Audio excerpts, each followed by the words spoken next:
Welcome back to our channel. Today, we delve into the fascinating life of Greta Garbo, a Hollywood legend shrouded in mystery and intrigue.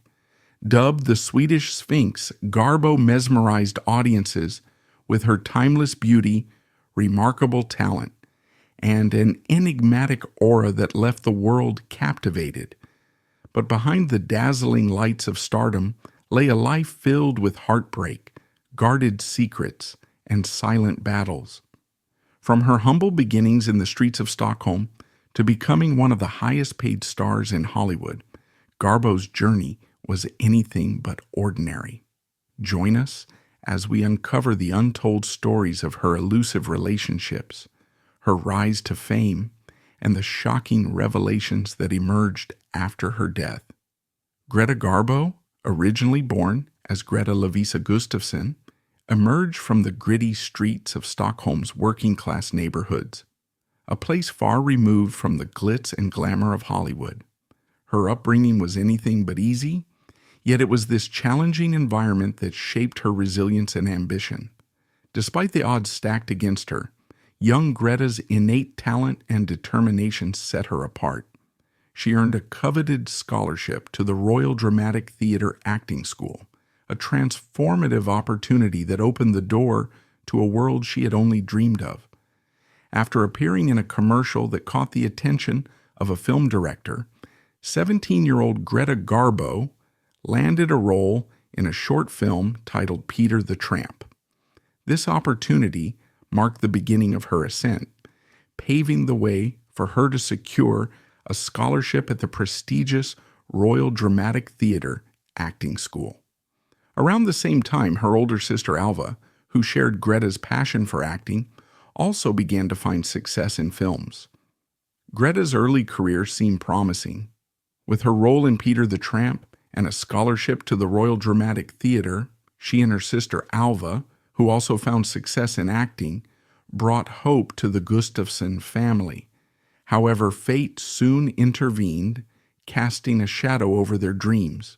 It seemed like a bright chapter was unfolding for the Gustafsson family, a period filled with hope and promise. Both sisters were chasing their dreams, and their shared achievements could have been a source of joy and pride for their loved ones. However, fate had other plans in store for the family, casting a shadow over what should have been a time of celebration. It wasn't long before her star potential was recognized. Her performance caught the eye of Moritz Stiller, a prominent Swedish director whose keen instincts for talent would alter the course of her life. Stiller saw something extraordinary in Greta, not just raw talent, but an unpolished diamond he could shape into a cinematic icon. He cast her as the lead in the saga of Gösta Berling, a film that showcased her striking presence and emotional depth. Stiller wasn't just her mentor, he became a Svengali-like figure, taking control of nearly every aspect of her burgeoning career. From her on-screen performances to her personal image, he meticulously guided her transformation. One of his most decisive moves was convincing Greta to abandon her birth name, Gustafsson, in favor of the more evocative and elegant Garbo. This wasn't merely a cosmetic change, it was a rebranding, a way to make her unforgettable to audiences across the globe. Yet, Stiller's influence went beyond professional decisions. His intense focus on molding Garbo into a star could be overbearing, even harsh at times. He criticized her for her weight and imposed strict discipline, pushing her to meet his exacting standards. But Garbo, even in her early years, displayed an incredible ability to adapt and learn. Instead of crumbling under the pressure, she mastered the art of navigating Stiller's domineering personality. It was during these formative years that she honed her skill for handling difficult men, a trait that would serve her well throughout her career in the male-dominated world of early Hollywood. This period marked Greta Garbo's transformation from a budding actress into an icon. The name Garbo would soon become synonymous with allure, mystery, and unparalleled talent. Her journey from the slums of Stockholm to the heights of international stardom was nothing short of extraordinary, a testament to her unwavering determination and the transformative power of belief, both her own and Stiller's. During the production of her first Hollywood film, The Temptress, Greta Garbo faced a heartbreaking personal tragedy that would forever shape her outlook on the industry. News arrived from Sweden bearing the devastating message that her beloved older sister, Alva, had succumbed to cancer. The loss came as a shock. Garbo had been unaware of her sister's illness, making the grief even more acute. Alva's death marked a turning point in Garbo's life, revealing not only the emotional toll of her loss, but also the harsh realities of Hollywood's unforgiving system. At a time when she desperately needed to grieve with her family, the studio coldly refused her request to return to Sweden for the funeral. Their decision, rooted in the bottom-line mentality of preserving their investment, left Garbo feeling powerless and betrayed. This experience marked a turning point in her relationship with Hollywood. The rejection wasn't just a denial of her personal needs, it was a stark reminder of the studio system's dehumanizing nature. Garbo had already begun to sense the transactional aspect of the industry, but this incident solidified her disillusionment. It exposed the gap between the glamorous facade of stardom and the harsh, often callous reality of being a cog in the Hollywood machine. Her reaction to the studio's decision was uncharacteristically fiery. Typically reserved, Garbo let her anger show, a rare glimpse of the passionate and deeply emotional woman behind her composed exterior. This moment revealed the tension between her private self and the public persona she was being forced to uphold, a conflict that would become a defining feature of her life and career. The tragedy also added a layer of emotional complexity to her performance in The Temptress. Though audiences may not have known it, Garbo channeled her pain and frustration into her work, delivering a performance that resonated with depth and authenticity. It was perhaps one of the earliest signs of her ability to draw from personal experience to create unforgettable on-screen moments. This heartbreaking chapter in Garbo's life underscores the immense sacrifices she made for her career and highlights the emotional toll of fame. While she went on to achieve unparalleled success, the scars from moments like these remained with her, shaping the enigmatic and guarded figure she would later become. Greta Garbo's journey in Hollywood was nothing short of extraordinary.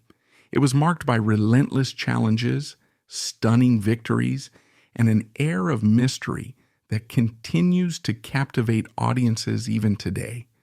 From her early struggles under a demanding mentor to her meteoric rise as one of cinema's brightest stars, Garbo's story is one of resilience, brilliance, and ultimately an untimely farewell to the industry she helped define. Garbo's career began under the watchful eye of her mentor, Moritz Stiller, a celebrated Swedish filmmaker whose sharp critiques often left her emotionally bruised. Stiller, who discovered Garbo in Stockholm, recognized her raw talent but believed in pushing her limits. His unyielding expectations were both a burden and a gift. While his methods were harsh, they instilled in Garbo the discipline and depth that would later become her trademarks. However, when Stiller's Hollywood career faltered, Garbo found herself navigating the cutthroat studio system on her own. MGM, her studio, demanded perfection, tightly controlling every aspect of her image. For a young actress in a foreign land, the pressure was immense. Yet Garbo persevered, her quiet determination shining through the adversity. Greta Garbo remained tied to MGM, for better or worse. But luckily, her next project turned out to be a game-changer. Garbo took on the role of Mata Hari, the legendary dancer-turned-World War I spy, in the much-anticipated film of the same name. The movie didn't just generate excitement, it caused a public frenzy. When it premiered, reports described the scene as absolute chaos, with massive crowds swarming the theater. The situation got so out of hand that extra police were called in to restore order. This overwhelming response was a testament to Garbo's star power. Mata Hari became MGM's top film of the year and cemented its legacy in cinema history. For Garbo, it wasn't just another hit, it became one of the most iconic films of her entire career. Once again, she proved that her magnetic presence could carry any movie to unparalleled success. Greta Garbo was renowned for her cold and distant persona, but was it all an act? In 1931, MGM decided to pair Garbo with their rising star Clark Gable in a bid to boost his career. The film they made together was a success, but the tension between them off-camera was palpable. Garbo reportedly found Gable's acting stiff, while Gable thought she was arrogant. Their personalities clashed to the point where they were described as being like oil and vinegar, completely incompatible, and Gable wasn't alone in his opinion. Many in Hollywood found Garbo's enigmatic nature intimidating, mistaking her introversion for aloofness. Despite the friction, the collaboration proved that Garbo's magnetic presence could carry any project to success. This partnership showcased not just the challenges of pairing two strong personalities, but also Garbo's unparalleled ability to dominate the screen, even under less than perfect circumstances. By the late 1920s, Greta Garbo's fame had skyrocketed, and with it came some rather unusual on-set demands. As MGM's biggest star, the studio was quick to accommodate her every request, no matter how unconventional. For instance, Garbo insisted on having as few people as possible present on set during filming. Even studio executives were forbidden from stepping onto her stage. She also had a system of private screens set up to shield her from the eyes of extras or any crew members who weren't directly involved. But these weren't just the whims of a diva. They were rooted in Garbo's artistic process. During the silent film era, Garbo was celebrated for her extraordinary ability to convey emotion through her facial expressions. She famously said, "If I'm alone, my face does things I can't do on command." And let's be honest, whatever she was doing clearly worked. MGM made a fortune off Garbo's captivating performances, which drew audiences to theaters in droves. Her big break came in Flesh and the Devil, 1926, a silent film that captivated audiences and made her a star. Garbo's smoldering on-screen chemistry with co-star John Gilbert wasn't just acting, it was pure, raw magnetism. The film didn't just make headlines, it created a cultural phenomenon. Fans were enthralled and tabloids were abuzz with speculation about the duo's real-life romance. However, as the film industry began its seismic shift to sound, Garbo's career faced a moment of uncertainty. In 1929, she starred in The Kiss, her final silent film, and a fitting farewell to the era that had cemented her legacy. Behind the scenes, Garbo was racing against the clock to adapt to the new demands of talking pictures. She worked tirelessly to improve her English and refine her voice, knowing the stakes were high. This transition wasn't just a challenge for Garbo, it was a gamble for MGM, and tensions ran high as everyone wondered whether the divine Garbo could conquer the sound era. This performance cemented Garbo's status as a Hollywood star and established her as MGM's highest-paid actress. Audiences couldn't get enough of her, and the press dubbed her the Divine Garbo, a moniker that captured the almost spiritual reverence her fans had for her. While many stars struggled with the transition from silent films to talkies, Garbo thrived and rose above the challenges. Her first talking film, Anna Christie, 1930, was a resounding success. The tagline, Garbo Talks, became a sensation, drawing throngs of fans to theaters eager to hear her voice for the first time. The film's success earned her an Oscar nomination and cemented her reputation as an artist whose talent transcended mediums. Critics praised her ability to transition seamlessly into talkies, and her performance in Anna Christie was hailed as transformative. The public marveled at how she could convey such depth of emotion with seemingly effortless subtlety. Garbo was no longer just a star. She was a cultural icon, inspiring countless imitators and earning the adoration of millions worldwide. Garbo's career reached its zenith with unforgettable performances in Queen Christina, 1933, and Camille, 1936. In Queen Christina, she portrayed a monarch torn between duty and love, bringing regal grace and vulnerability to the screen. Meanwhile, her role in Camille showcased her mastery of emotional complexity, portraying a courtesan with a tragic love story that left audiences in tears. Both films were critical and commercial triumphs, solidifying her legacy as one of Hollywood's most gifted actresses. Fans and critics alike were captivated by her ability to embody powerful, independent women while revealing their innermost fragility. Despite her immense talent, Garbo's career came to an abrupt halt after the release of Two-Faced Woman, 1941. The film, a lighthearted romantic comedy, was a critical disaster. Critics derided it as a misstep for an actress of her stature, and Garbo herself was deeply affected by the backlash. The failure of Two-Faced Woman marked the end of an era. At just 36 years old, Garbo walked away from Hollywood, retreating into a life of seclusion. Fans were heartbroken, and the media speculated endlessly about her reasons for leaving.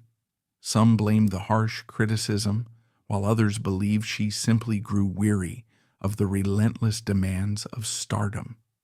Garbo's retirement sent shockwaves through Hollywood and her global fan base. Letters poured in from admirers, begging her to return to the screen. Publications speculated endlessly about her decision, with headlines ranging from sympathetic to sensationalist. For her devoted fans, the loss of Garbo from the silver screen felt like the dimming of a once blinding star. Even in retirement, Garbo remained an object of fascination. Paparazzi relentlessly pursued her, hoping to catch a glimpse of the woman who had once ruled Hollywood. Yet true to her nature, she maintained her privacy, adding another layer of mystique to her already legendary persona. During her lifetime, Greta Garbo was often compared to other iconic figures, though few truly matched her mystique and talent. In the silent film era, she was frequently likened to Mary Pickford, Hollywood's America's sweetheart. However, while Pickford embodied innocence and charm, Garbo exuded a sophisticated allure and emotional depth that set her apart. As her fame grew, comparisons shifted to stars like Marlene Dietrich, her contemporary and sometimes rival. Dietrich's bold sensuality and sharp charisma were often contrasted with Garbo's enigmatic grace and quiet intensity. Fans and critics alike debated endlessly over which actress reigned supreme, but in truth, they were both trailblazers in their own right, carving unique paths in cinema history. Beyond Hollywood, Garbo was also likened to cultural and historical figures. Some described her as a modern-day Cleopatra or Helen of Troy, women whose beauty and mystery captivated the world. These comparisons only deepened her legendary status, elevating her from a mere actress to an almost mythical figure. Greta Garbo's personal life, much like her on-screen persona, was shrouded in mystery. For decades, her relationships were the subject of rampant speculation, with whispers of love affairs, betrayals, and untold truths following her every move.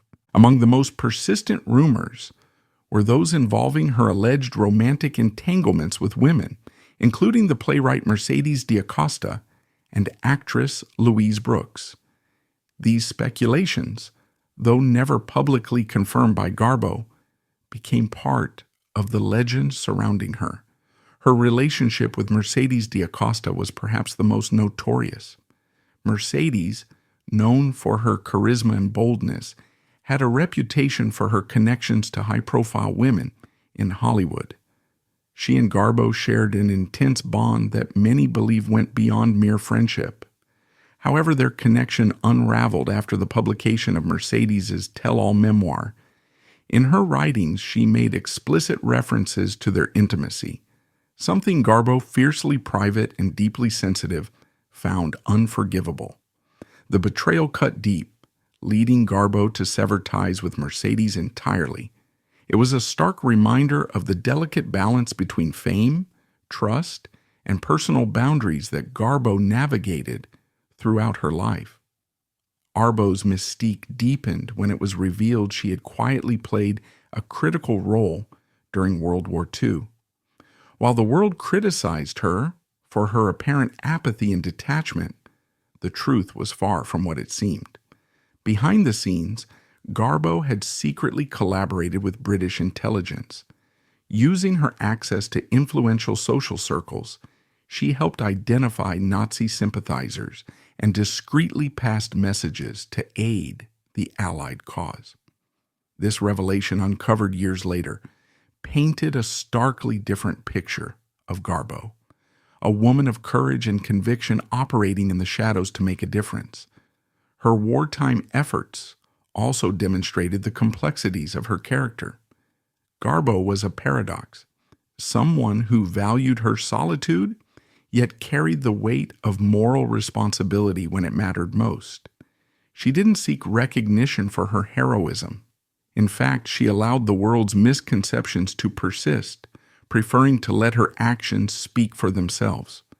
The stories of Garbo's personal life, whether true, exaggerated, or misunderstood, reflect the challenges of living as an icon.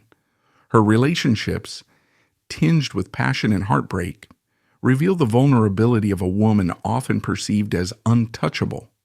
At the same time, her secret wartime contributions highlight her strength and integrity, qualities that went unnoticed in her lifetime, but now shine as a testament to her character. Greta Garbo's life was a tapestry woven with contradictions. She was both deeply private and endlessly speculated about, criticized for her silence, but later lauded for her secret courage. Her story remains a fascinating blend of mystery, scandal, and quiet heroism, ensuring that her legacy will endure as one of the most complex and captivating figures in Hollywood history. Greta Garbo, one of Hollywood's most enigmatic figures, never tied the knot. This decision, or perhaps indecision, added to the mystique surrounding her life. Among her many admirers, John Gilbert stood out. Their relationship wasn't just a fleeting romance, it was a whirlwind that almost ended in marriage. Gilbert, deeply smitten, proposed to Garbo, and to everyone's surprise, she said yes. But, as fate would have it, Garbo's heart whispered something different. At the very last moment, just when the dream of their union seemed within reach, she backed away, leaving Gilbert devastated. This act of retreat wasn't born out of malice. It was Garbo's way of guarding her independence, a quality she fiercely valued. Her refusal to conform to the expectations of the time painted her as both a trailblazer and an enigma. However, this decision wasn't without its cost. Gilbert, heartbroken and vulnerable, moved on, but couldn't escape the shadow of their unfinished love story. Years later, when Gilbert planned to marry actress Ina Claire, the remnants of their past briefly resurfaced. Close friends urged Garbo to intervene, to stop the wedding, and perhaps reclaim what once was. Yet Garbo, ever private and cautious, refused. She feared the inevitable media circus that would erupt if she became involved. Garbo, the woman who craved solitude above all, could not bring herself to risk the public spectacle that such an action would cause. Years after John Gilbert's death, Garbo reflected on their once passionate romance. But instead of fondly reminiscing about her former lover, her memory of him was strikingly cold and unyielding. When asked about Gilbert, Garbo reportedly said, "I can't remember what I ever saw in him." A statement so cutting it leaves one wondering about the complexities of their relationship. This wasn't the only instance where Garbo's sharp words left a lasting impression. In another memorable moment, MGM arranged for her to have lunch with none other than Prince Wilhelm of Sweden. While most people would have seized the chance to dine with royalty, Garbo delivered a rejection that has since gone down in history. She simply replied, "Thank you. I'm not hungry." Imagine the courage it took to decline lunch with a prince so casually. This chapter of Garbo's life exemplifies the complexities of her character. She wasn't just a silent film icon, but a woman ahead of her time, navigating fame, love, and societal expectations with a quiet defiance. While her story with John Gilbert ended in heartbreak, it contributed to the aura of mystery that still surrounds her name today. For every tale of Greta Garbo's icy attitude on set, there's another that reveals her fiery passion, especially in love scenes. While filming Grand Hotel, Garbo had strict requirements for her romantic scenes with John Barrymore, but things took an unexpected turn. During one particular scene, Garbo and Barrymore became so swept up in the moment that they completely missed the director yelling, "Cut." The cameras kept rolling for a full 3 minutes before they finally realized. Talk about chemistry. Still, there was one small problem. Barrymore was married. And as intense as those scenes seemed, Garbo's thoughts were already elsewhere. Her passion may have burned brightly on screen, but her heart was always more complicated in real life. Besides, Garbo's life was as intriguing as her films. Found herself entwined in one of the most unconventional and enduring relationships of her time. For decades, she was romantically involved with George Schley, a prominent figure in the New York social scene, and the husband of the renowned fashion designer Valentina Schley. Their affair was no fleeting dalliance. It became an enduring, albeit controversial chapter in Garbo's life. Valentina, a sophisticated and fiercely independent woman in her own right, knew of her husband's affair with Garbo. Surprisingly, she tolerated their relationship, though the arrangement was far from harmonious. It wasn't an open acceptance, but rather a delicate balancing act. Valentina's tolerance may have stemmed from pragmatism, love for her husband, or perhaps a begrudging recognition of Garbo's importance in his life. Despite this strained coexistence, tension simmered beneath the surface. Garbo and Valentina moved in the same elite social circles, yet their interactions were undoubtedly charged with unspoken rivalries. The two women represented different kinds of power. Valentina was the epitome of high fashion and elegance, while Garbo embodied a cinematic allure that defied categorization. Their shared connection to George added an extra layer of complexity to an already fraught dynamic. The affair, however, came to a definitive and bitter end with George's sudden death from a heart attack. As Garbo mourned the man who had been her companion for decades, Valentina made a final, resolute move. She barred Garbo from attending George's funeral, a gesture that spoke volumes about the undercurrent of resentment and pain she had likely carried throughout their years together. It was an act of reasserting control, a way to claim the final word in a tangled web of love, betrayal, and loyalty. Garbo's relationship with George Schley reveals a deeply human side of the legendary actress, a vulnerability often hidden behind her public persona. She loved intensely, but in unconventional circumstances where societal norms and personal choices collided. This chapter of her life adds yet another layer of intrigue to her already enigmatic legacy, highlighting the complexities of love and loyalty in the face of fame and societal judgment. After stepping away from the limelight, Greta Garbo chose to retire in New York City, a place where she could embrace the anonymity she had craved throughout her life. The bustling streets of Manhattan provided her with a paradoxical sense of solace, a city teeming with life yet vast enough for her to remain unseen. Here, she lived a deeply private existence, shielded from the relentless glare of the public eye that had defined her career. Garbo's later years were marked by both resilience and quiet introspection. In 1984, she faced a significant health challenge when she was diagnosed with breast cancer. True to her nature, she battled the illness discreetly, keeping her struggles away from public scrutiny. Her victory over cancer, however, was short-lived. By the late 1980s, her health had begun to deteriorate. In April 1990, she succumbed to pneumonia and kidney failure at the age of 84, leaving behind a legacy of unparalleled artistry and enduring mystery. Even after her death, Garbo's mystique continued to intrigue the world as glimpses of her private life emerged to reveal the woman behind the legend. Personal letters, memoirs from friends, and stories from confidants revealed glimpses of her passions, vulnerabilities, and unspoken struggles. These revelations didn't tarnish her image, but instead deepened her allure, further cementing her status as one of Hollywood's most intriguing icons. Garbo's retreat from fame and her enduring mystique stand as a testament to her refusal to conform to the norms of celebrity culture.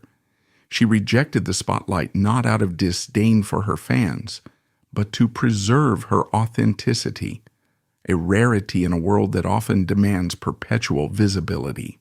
Her ability to captivate audiences, even in absence, underscores the timeless quality of her artistry. Greta Garbo's passing marked the end of an era, but her legacy remains very much alive. Her life and career continue to inspire fascination, reminding us that true stars shine not because they seek attention, but because their light is undeniable. What are your thoughts on Garbo's decision to live her final years in solitude? Let us know, and don't forget to like, share, and subscribe for more stories about Hollywood's most unforgettable legends. Greta Garbo remains an enduring symbol of Hollywood's golden era, an actress who defined stardom on her own terms, yet paid a steep price for her privacy. Her silence spoke volumes, leaving fans yearning to know more. Even decades after her passing, her legacy continues to inspire awe and intrigue. If you enjoyed uncovering the secrets of Greta Garbo's life, don't forget to like this video, share it with fellow classic cinema enthusiasts, and subscribe for more fascinating stories about Hollywood's most iconic figures.